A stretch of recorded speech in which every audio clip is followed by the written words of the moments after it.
There's nothing like lying in a meadow in the summertime. It's so peaceful. Birds chirping, sun shining, lots of soft green Back it grass. up a little bit, a bit more. Hey! Bring it in here. Hey! You're messing up the vibe of my meadow. What are you doing? Oh, sorry, you gotta move. We're setting up. Okay, bring it back. Setting up for what? Giantapalooza. It's the latest big summer music festival. Actually, you're lying where the porta potties are gonna go. 9,000 of them. But what about my meadow? Now go find a new one. I gotta go test the PA. Oh, by the way, you better hurry. Here comes the crowd. Get ready for 3 days of drugs, mud, sunstroke, raw sewage, and if you're lucky, maybe a little music. But you're ruining everything. The grass, the flowers. Oh, it'll grow back. Eventually. Oh, they'll just trample it again next summer. Oh, watch yourself. Coming through. But what about my meadow? Come on. What about my meadow? Now, the ongoing history of new music. Welcome to the show. I'm Alan Cross, and we're going to spend the next hour in fields all over the world, caked in mud and caked in filth. This is a show about drugs and alcohol and sex and natural disasters and even death. And the weird thing is, people pay big, big money to be subjected to this kind of abuse. This is a program all about the world's biggest summer music festivals. Every year, people from all over the planet plan their summers around these mega gatherings. They get wet, they get dirty and drunk and high and abused by the elements and swear never, ever to do it again. But then comes the following summer, and guess what? There are literally thousands of music festivals every year, but we're going to confine things to just the biggies. And in most cases, we'll look at the regular gigs, the events that come up every single summer, or at least try to.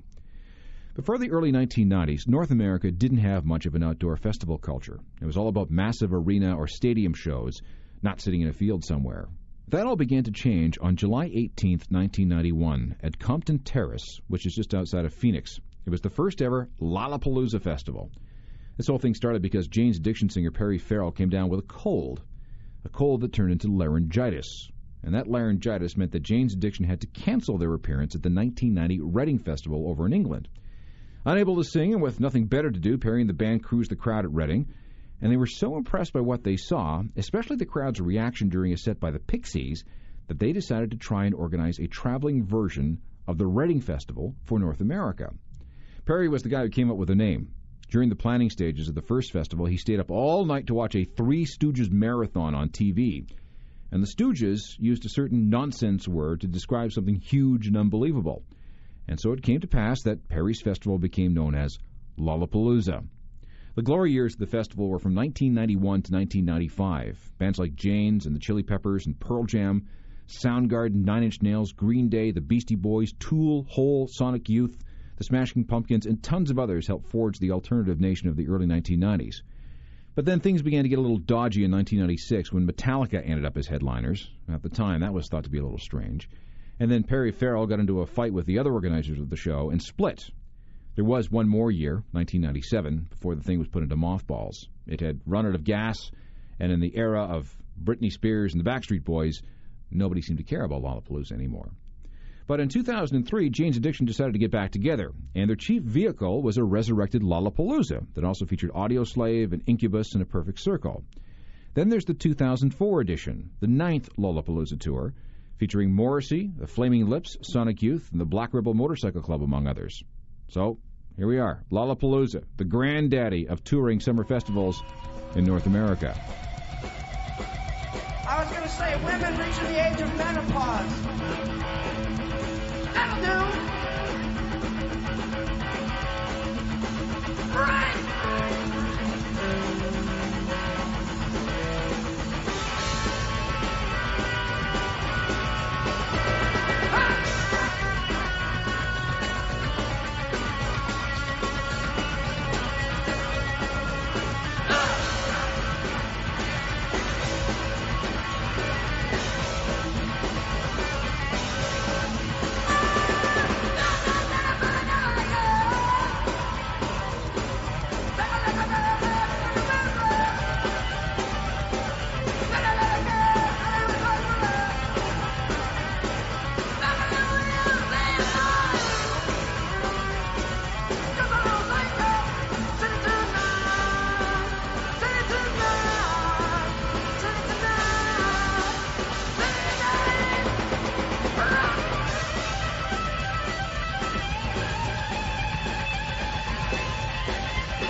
The Lollapalooza concept was a good one, although it did have its faults.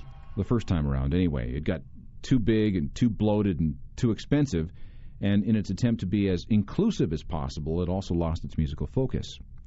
Now, there was at least one guy who learned from the festival's mistake. His name was Paul Van Dorn. He was a shoe guy who moved to Southern California in 1966 and started selling shoes from a store in Anaheim. In 1988, he sold his company to an investment banking firm who began trading the company's stock on NASDAQ and moved manufacturing overseas. The company now has nearly 200 stores and rakes in millions in revenue every year. The company is called Vans, as in the skate and shoe people, as in the Vans Warped Tour. In 1994, the Vans people decided to launch their own Lollapalooza-type touring festival, except that the focus would be on punk and punk-like bands, all of whom appeal to punk rockers and skateboarders and BMX riders and other extreme sports types. There would be no egos, no prima donnas, no luxuries, no unnecessary costs. Warped was all about the music, the maximum number of bands for the lowest ticket price possible. Everything, including the stages and the PA, is self-contained. The performances start at midday and wrap up at around 9, and then it's time to pack up and hit the next city. 2004 is the 10th year of the Warped Tour, which incidentally makes it North America's longest-running touring festival. And one band that's been around for the ride more than most are these guys from California. This is NoFX.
NoFX with Linoleum from their 1994 album Punk in Drublic.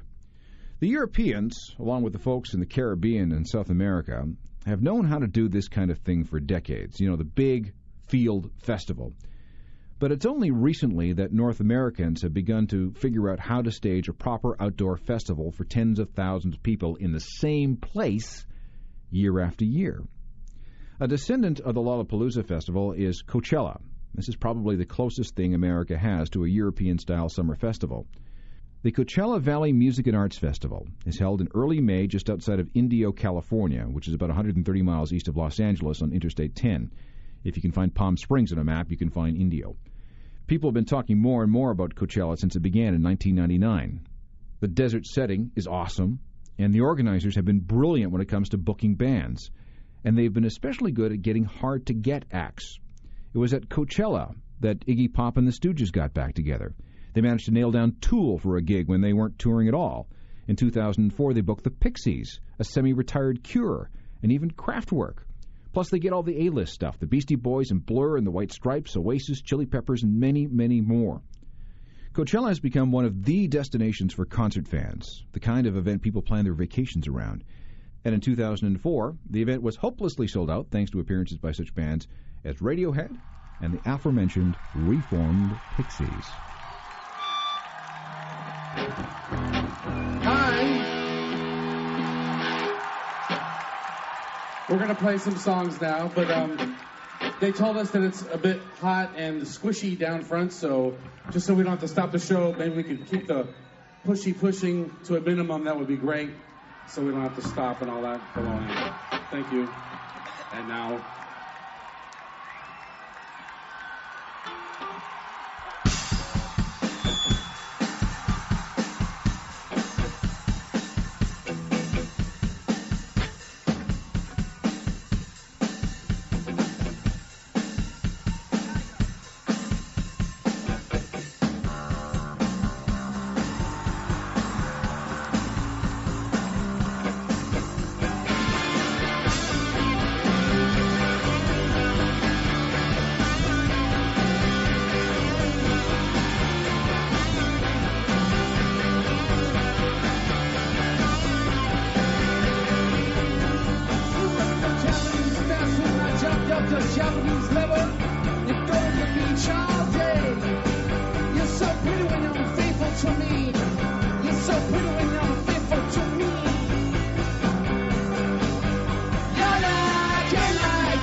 The Pixies, 2004, recorded live at Coachella, one of the bands that have helped cement the reputation of the annual Coachella Valley Music and Arts Festival, held in late April or early May out in the desert near Indio, California. Capacity about 70,000 people. Remember how I said that people plan their summer vacations around Coachella? Well, when we come back, we're going to head to Europe to find out where they really know how to rock out in a field. You're tuned to the ongoing history of new music.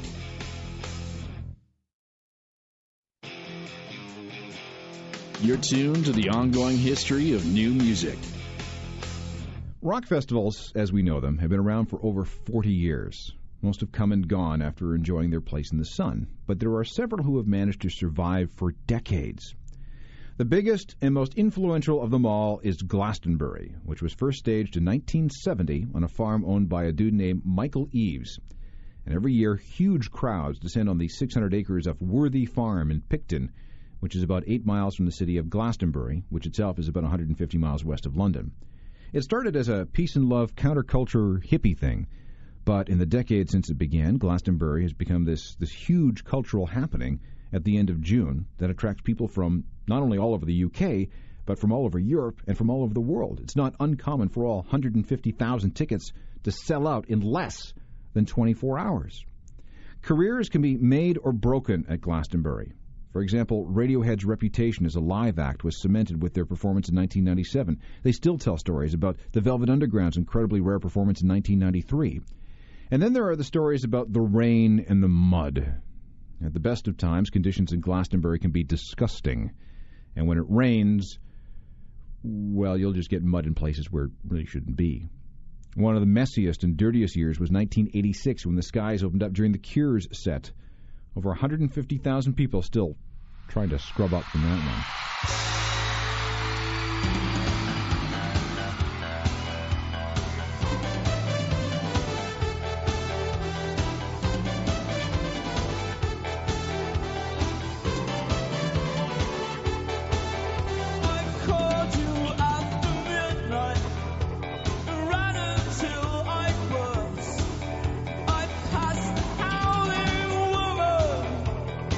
Outside your door, we walked around the lake, we woke up in the rain, and everyone turns over, it's trouble in the dreams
Glastonbury may be the king of British summer music festivals, but there are a few others that give it a run for its money.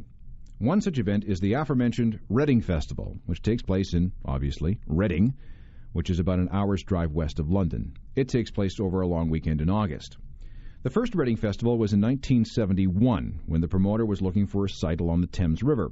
He found a spot on Richfield Avenue in the city, and every year some 80,000 people travel to the city to spend tens of millions of dollars. Needless to say, the locals love it. There's even a museum dedicated to the history of the festival. Like Glastonbury, careers can be made or broken at Reading. The Legend of the Police got a big boost with their show in 1979 when they blew everyone off the stage. We already talked about the Pixie set in 1990 that inspired Perry Farrell to come up with the Lollapalooza concept. And then there was the Nirvana show on August 30th, 1992. There had been many, many stories about Kurt Cobain's health and state of mind, and many, many rumors that the band would not be able to play that day. And at first, it didn't look good. Kurt was pushed out onto the stage in a wheelchair, wearing a hospital gown. But then, as he got to center stage, Kurt jumped up, grabbed a guitar, and Nirvana tore through what many people believe was their best set ever. They played 30 songs that night. It was also the last time Nirvana would ever perform live in the UK.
The Reading Festival has been so successful that it spawned its own sister festival in Bramham Park, which is just northeast of the city of Leeds, which is up near the Scottish border.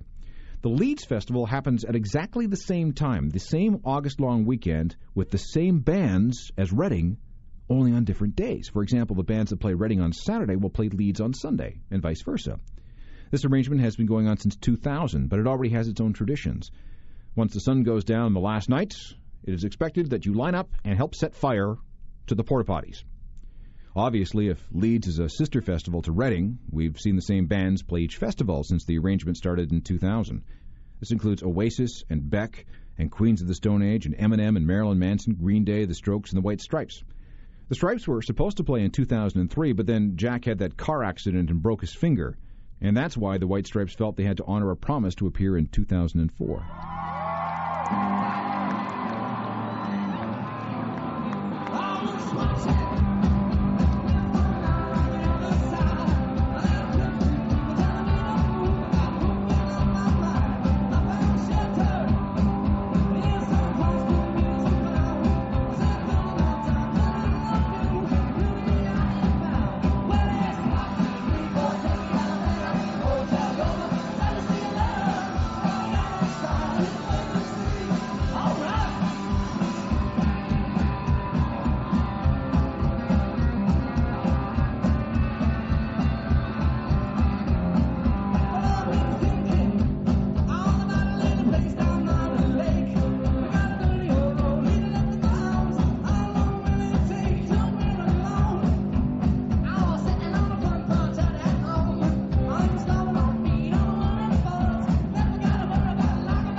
The British have become so good at staging summer festivals that they now routinely handle simultaneous gigs.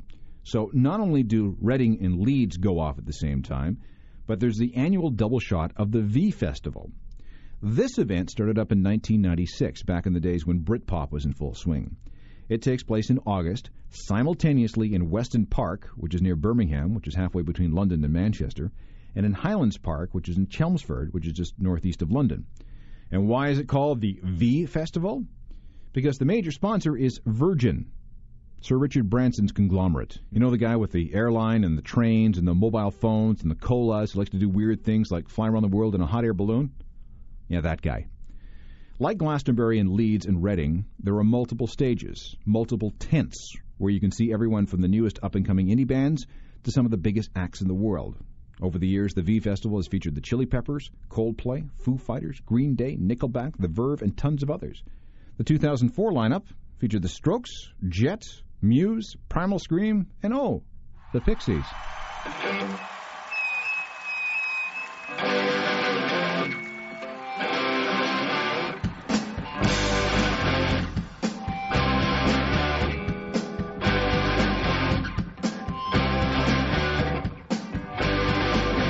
West of the woody east is a valley full of pioneer.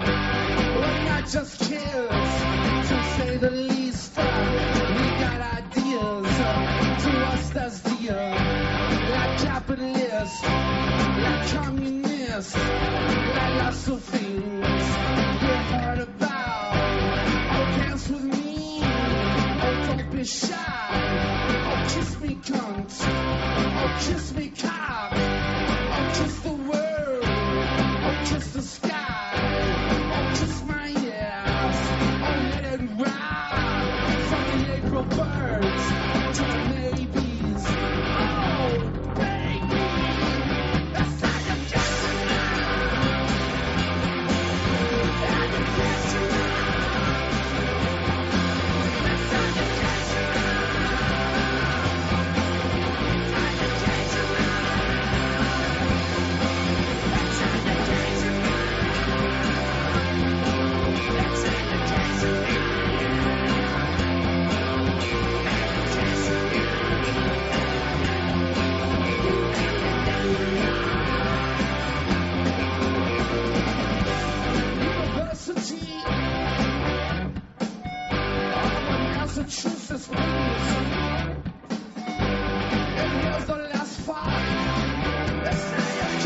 The British have to be the kings of the summer festival. In addition to the V shows in Leeds and Reading and Glastonbury, there's Tea in the Park, Gilfest, Download, and a ton of others.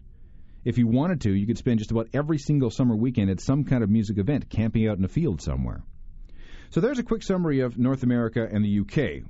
We've got time to touch on a few other major festivals in Europe, Japan, and Australia. Hang on. You're tuned to the ongoing history of new music. You're tuned to the ongoing history of new music. What a lot of people around here don't realize is that promoters in North America can have it pretty tough in the summertime because they face major competition in booking bands. Not only do many groups choose to play the big summer festivals in the UK, they're also wooed to play big festivals on the continent. For example, there's the Bazaar Festival, which is held in Wies, Germany in August. It began in 1987 and got so big that in 1999 they had to move the event to an abandoned airport. The Chili Peppers and the Chemical Brothers and Sonic Youth have all played Bazaar over the years.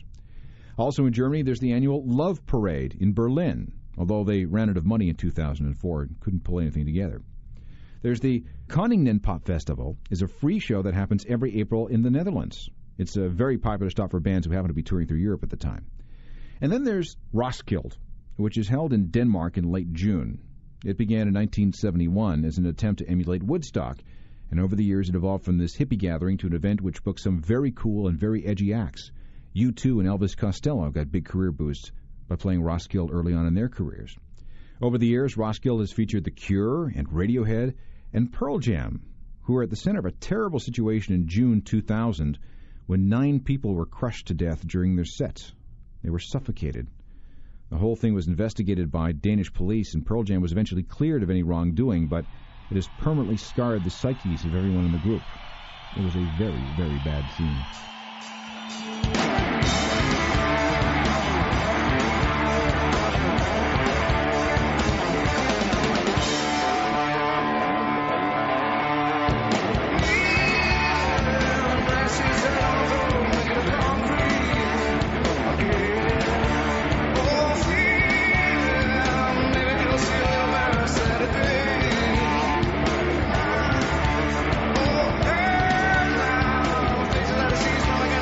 For me.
Let's move to Japan, where we find something called the Fuji Rock Festival, which takes place in late July at the Naiba Ski Resort, which is about 3 hours from Tokyo. And this is big. Each year features up to 100 different performers. Capacity is somewhere around 80,000 people. This two-day thing has been going since 1997, and if you're a big name from the West, you're almost guaranteed to get an invitation to play Fuji at some point in your career. And you got to give the organizers for being plucky, for their tenacity. That first year, 1997, the festival, well, it was in the direct path of Typhoon Rosie, which hit the site late on the first day, just as the Red Hot Chili Peppers took the stage. The rain and the wind got so bad that the amphitheater bowl turned into a mudslide, and the Peppers had to bail after just 45 minutes. Conditions got so intolerable that the second day had to be canceled entirely.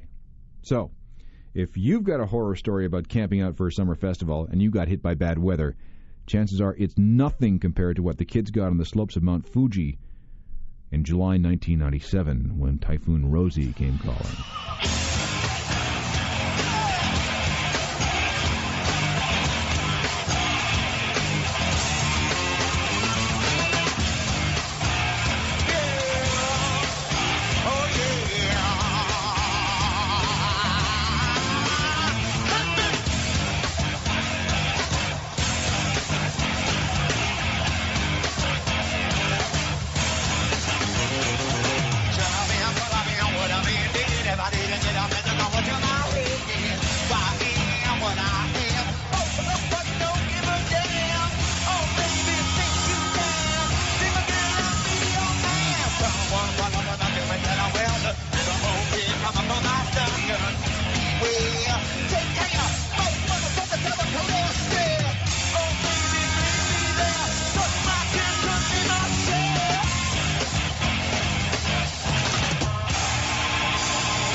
Our final stop with summer festivals will be in New Zealand and Australia for something called the Big Day Out. This is a series of outdoor shows that take place in January and February, which, of course, is summer in the Southern Hemisphere. Big Day Out started in the early 1990s and is basically a traveling new rock circus that takes place over 6 days at 6 different venues in 2 countries. It starts in Auckland, New Zealand, and moves to the Gold Coast in Australia before swinging through Sydney, Melbourne, Adelaide, and Perth. Metallica, New Order, Queens of the Stone Age, the Foo Fighters, the Dandy Warhols, the Strokes, Pearl Jam, and other huge names have all participated in the Big Day Out. And like Roskilde, the Big Day Out ran into trouble. It was the Sydney stop in 2001. A teenage girl died of complications following a heart attack when she got caught in the crush during Limp Bizkit set. 6 other people were badly injured.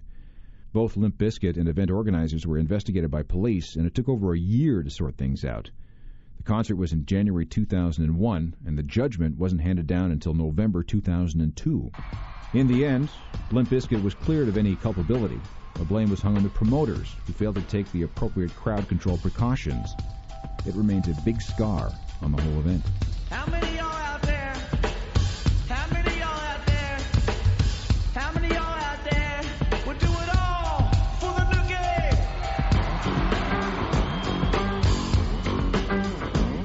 All right, y'all. Are you ready? 1, 2, 3, let's do it.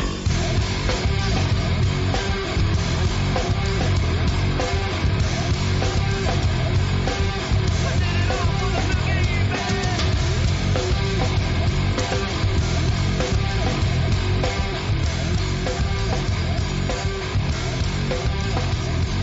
I came into this world as a reject. Look into these eyes, and you see the size of the flame.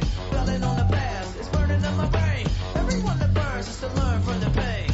Hey, I think about the days my girlie ran away with my pay. But fellas came to play, but now she's stuck with my homies, and I'm just a sucker with the lump in my throat. Hey, like a charm, hey, like a charm, hey, like a charm, hey, like a charm, hey, like a charm, hey, like a charm, hey, like a charm. Hey, should I be feeling bad? Should I be feeling good? It's kinda sad that I'm the laughing stock in the neighborhood. Now you would think that I'd be moving on, but I'm a sucker like I said. In my head, not. Maybe she just made a mistake, and I should give her a break. My heart will ache either way. Hey, what the hell? What you want me to say? I won't lie that I can't deny. I did it all for the nookie. So you can take that cookie and stick it up yours. Stick it up yours. Stick it up yours. Stick it up yours. I did it all for the nookie. So you can take that cookie and stick it up yours. Stick it up yours. Stick it up yours. Stick it up yours. Why did it take so long? Why did I wait so long? Huh? To figure it out, but I did it, and I'm the only one underneath the sun who didn't get it. I can't believe that I could be deceived. I'm by my so-called girl, but the reality had a hidden agenda. She put my tender heart in a blender, and still I surrendered. Hey, like a charm, hey, like a charm, hey, like a charm, hey, like a charm, hey, like a charm, hey, like a charm, hey, like a charm, hey. I did it all for the nookie, so you can take that cookie and stick it up yours, stick it up yours, stick it up yours, stick it up yours. I did it all for the nookie, so you can take that cookie and stick it up yours, stick it up yours, stick it up yours, stick it up yours.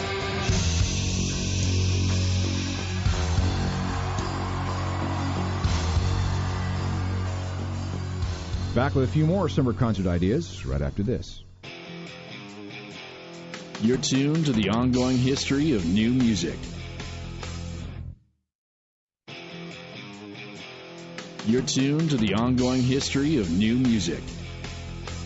When it comes to annual outdoor summer concert festivals, we've covered all the biggies. Lollapalooza, Warped Tour, Coachella, Glastonbury, Leeds, Reading, the V Festival, Roskilde, Fuji, and the Big Day Out. There are more, of course, including Canada's biggest annual summer festival, which is Edgefest. That happens on or about July 1st every year and has been going strong since 1987. But you know what? That's an entire show on its own. If sitting in a field for a weekend appeals to you, each of these events has its own website that tells you where to go, what to take, and how much you'll need to spend. Of all the shows, the one that requires the most pre-planning is probably Glastonbury. It's such a massive cultural gathering that it always sells out long in advance. If you're planning to hit any of these festivals, be prepared. And if I can give you any advice, drink a lot of water, don't forget the sunscreen, and try and stay away from the porta potties as much as possible. Like, spend a week eating nothing but rice before you go. There are just some things that aren't worth it. Trust me. Technical Productions by Rob Johnston. I'm Alan Cross. You've been listening to The Ongoing History of New Music, a Deep Sky production.